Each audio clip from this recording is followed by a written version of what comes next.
Welcome to the Live Fit podcast with your host, Glenn Johnson. Today you will learn techniques for permanent weight loss and improved overall health.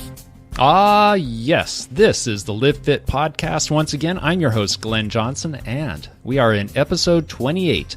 Today, I'm going to be talking about goals and perhaps a better way of thinking of them than maybe you have been.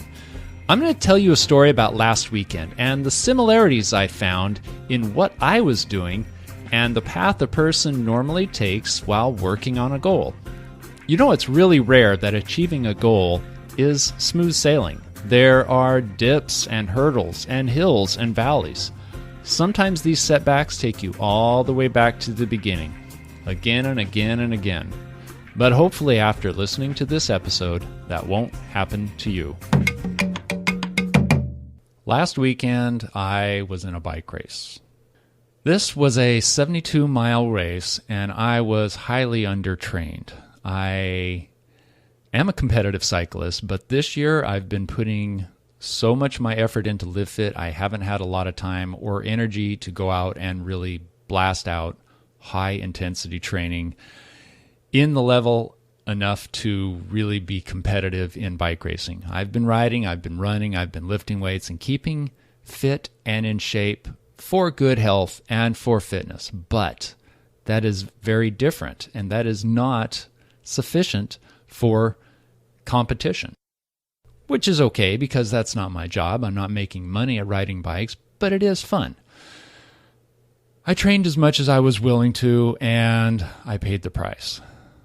This race started, and 71 of us rolled out. I'm riding along with them, and I'm feeling okay. I'm cruising right in the middle of the pack, and they're speeding up, and it's getting harder, but I'm still hanging with them. They're slowing down, and it's getting boring. I'm chatting to people, having a good time. The whole group of us are tied together by each other's proximity, and we're cruising along, and after about 45 miles, the road starts going up this hill. And so does everybody else. And I feel like I stopped. Everybody's moving up this hill, and I am struggling and pedaling, going as fast as I can. And my fastest was not fast enough. I was doing everything I could to keep up with them, and I could not. Now, granted, I'm used to sea level, and this was the race started at 3,500 feet. So there's a bit of a disadvantage there. Also the fact that everybody was in much better shape than me. So I'm pedaling up this hill, and I am really struggling with it. Physically, my lungs are killing me. My legs are killing me. I can't get enough air. And then, of course, mentally, I'm beating myself up. Oh, Glenn, why didn't you train more? Why didn't you do this? Why didn't you do that? Why didn't you take it more seriously? You shouldn't have even come. Oh, you're such a loser. Why are you even here? Should I turn around and go back? Is it shorter to go backwards or forwards? Well, I figured it's shorter to go forwards, and I really, really hate quitting. And once I get my mind set on doing something, I tend to keep doing it. And when I make this goal, I also make some escape clauses in there too, or an escape plan. If I feel that it's not worthy of continuing on this goal, I will back out of it, but it has to be for a legitimate reason, not I'm tired, or I'm not doing as good as I thought I was going to do, or I didn't go as fast as I wanted to go. Yeah, I'm not going to win this race, but I was going to do everything I could to not come in last. So I finally crested this hill all by myself and started going down the backside, which was a total blast. I was moving. I was going fast. I was having fun. But here I am chasing this group of however many guys were left in it. I knew I wasn't going to catch them. They were nowhere in sight. Even though I could see all the way down in this valley, I could not see anybody. So I didn't think I had really a very good chance at all of catching on. And then, before long, a group of about 6 guys comes ripping on by, and they're in a pace line, single file, and they're doing about 5 or 8 miles an hour faster than me. So I jump on the back of them, and we just zip down this hill like a train. road flattens out, and we're moving along, and we are much, much, much stronger than any of us would have been together. These are some guys that also got dropped off of the hill too. So I know that they're not really great climbers, but they're really good going downhill and flat. And we were moving, and I'm feeling really good about things now. I'm thinking, well, if we keep this up, we just might catch the main group. Well, we never did, because we did hit another hill, and these guys, as I said, are not great climbers, nor am I, and we sort of split up again, and 2 went ahead of me, 2 drifted off behind me gradually over the next half hour of climbing, and I was somewhere in the middle. But something happened. Something happened there. I no longer felt like a loser. I was riding with this group, and we were giving each other support, and we were helping each other ride much faster, much stronger than we could normally.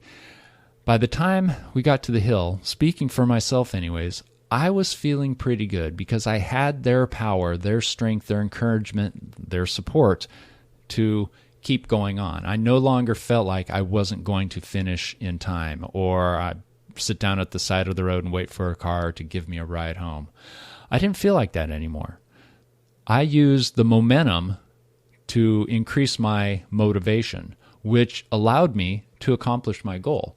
And it was at this time, climbing that second hill by myself, that I realized how much a bike race really is like any other goal that a person is working for, whether it's weight loss or muscle gain or just changing habits like quitting smoking or quitting drinking soda or whatever you want to do, waking up early. There's always going to be struggles. There's going to be uphills. There's going to be downhills. There's going to be group support. There's going to be times when you're solo, hanging out in the wind. Maybe you're enjoying it. Maybe you're frantically trying to catch up with somebody. Maybe you're out in front and they're trying to catch up with you, so you're frantically trying to stay ahead.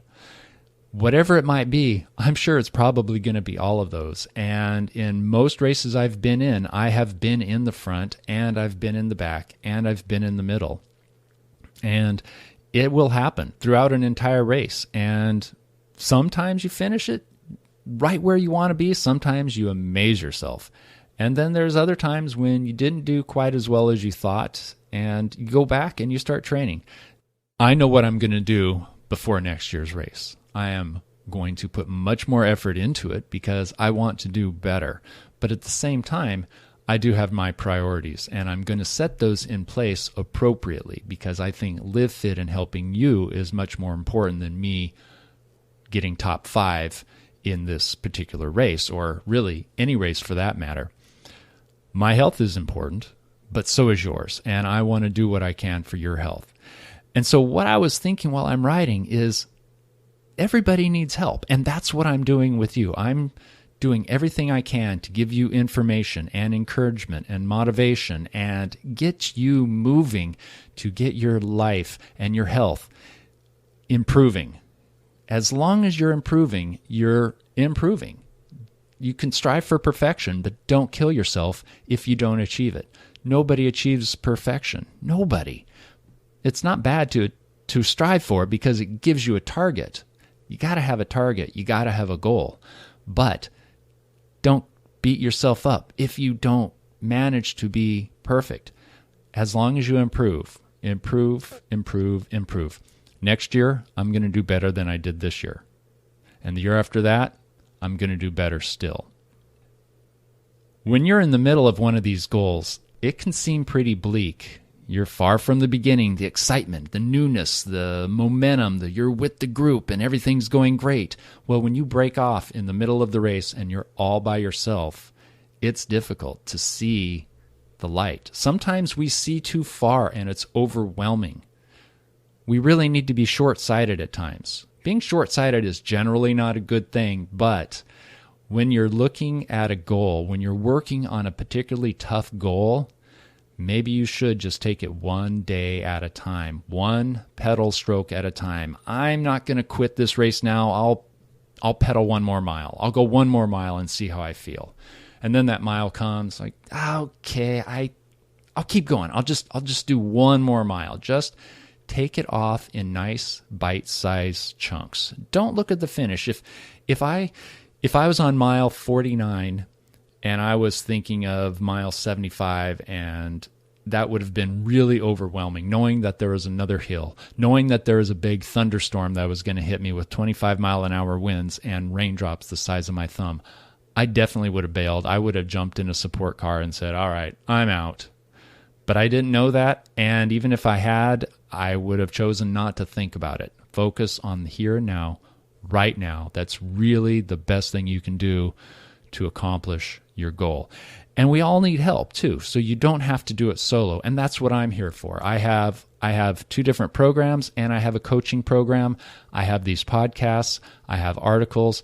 And please feel free to email me if you have questions, comments, concerns. I would be happy to talk with you. I love speaking with my followers, my listeners, my clients about these particular problems, because you know what? I learn from them too. I have my own experiences from my life and from the clients I've had, but I haven't had everybody as a client, and there's always something different that I can learn from. So please get in touch with me if you need any support, if you want to jump in my pace line and help me help you to the finish, please do that. Every goal is like a race. See the finish line, but don't be overwhelmed by it. Look to the here and now and take one step at a time. Baby steps make progress. Progress, not perfection. Keep it going. Keep moving. Keep that motivation. Keep that momentum. If you are unhappy with your weight or your physique, Live Fit can help you. Live Fit Lean is a 28-day program designed to break your current routine and get you started quickly. It uses a daily low-carb menu complete with snacks, recipes, and a shopping list, plus fast and easy daily exercises that can take as little as 2 minutes. Live Fit Online is a 9-week program intended to change your poor health habits into good ones. It uses the 3 pillars of good health: nutrition, physical activity, and habit to transform your body and thought process. Live Fit for Life is a health coaching program that gives you accountability and helps you maintain your good habits in your regular life. Go to livefitlean.com. Well, that's it for the show. Thanks for listening. Please keep those reviews coming in iTunes and Stitcher Radio. You can subscribe, read the show notes, articles, and all about my weight loss programs at livefitlean.com. Once again, thanks for listening, and always remember to live fit.